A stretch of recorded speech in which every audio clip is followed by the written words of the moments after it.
Assalomu alaykum Turkmeniyle. Tomaşaçılar, dinleyiciler. Birinjilik bilen bütün halkymyza gynançlygyny bildiresim gelýär. Esasam şu şehidimiz Süleymanjan jiýimiziň enatasyna gynançlygyny bildiresim gelýär. Allah jan ýatan ýeri ýagty bolsun, jaý jennetden bolsun. Gaty gynandym. Ve artık bir bespredel hökümete boyun eğmeyeceğimi şahsen özüme söz verdim.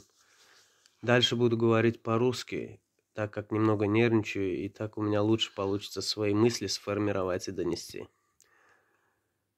Хочу обратиться к туркменистанцам. Земляки, мы уже на многое закрывали глаза, на весь беспредел нынешней власти. Говорить о всех этих проблемах без толку, так как все о них знают. И даже сама власть знает, все видит, и видит, как народ терпит, поэтому все так и происходит. Эта система уже десятилетиями вдалбивается в наши головы, в головы наших детей. В общем, гордые туркмены, ребята, которые духом полны. Надо заканчивать этот беспредел. Почему мы его боимся? Кого ни спроси, каждый скажет: я никого не боюсь. А что в стране происходит в итоге? Наших детей, братишек убивают, наших сестренок насилуют. Нас, заставляют думать только о том, как кусок хлеба заработать. У нас ни на что другое время не хватает. Только думаем, как детей и животных кормить. Мы, туркмены, даже не знаем, что президент — это не власть. Власть — это народ. Президент — это всего лишь инструмент, с помощью которого народ осуществляет свою власть. Я понимаю, в последнее время много видео вышло, где молодежь кричит: где ваш намус и так далее. Я даже представляю, что вы думаете, когда смотрите такие ролики.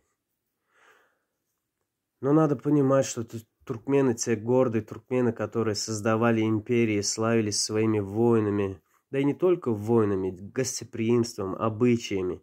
Эти туркмены уже на грани вымирания. Мы должны сплотиться обязательно, ради довольства душ наших воинственных предков. Это должна быть священная война за землю, иначе мы не только станем рабами, но мы потеряем священную землю наших отцов. В итоге так и будет, если мы промолчим, и в этот раз тоже. Земля наша, наша священная Туркмения, наши дети, наши внуки, вот ради чего мы все должны сплотиться. Я не призываю никого занять ничью сторону, я призываю к свержению этой беспредельной власти, этих дармоедов, которые пьют нашу кровь, кровь народа, кормятся за счет нас. И когда начнется эта заварушка, прошу никого не оставаться в стороне. Тут аксакалы, яшулишки выдвинули, ультиматум нашей узурпаторской власти. Поддержим их всеми силами. Иншаллах, правда с нами. Пусть Аллах поможет нам в этом начинании. Давайте построим светлое будущее для наших детей. Все вместе.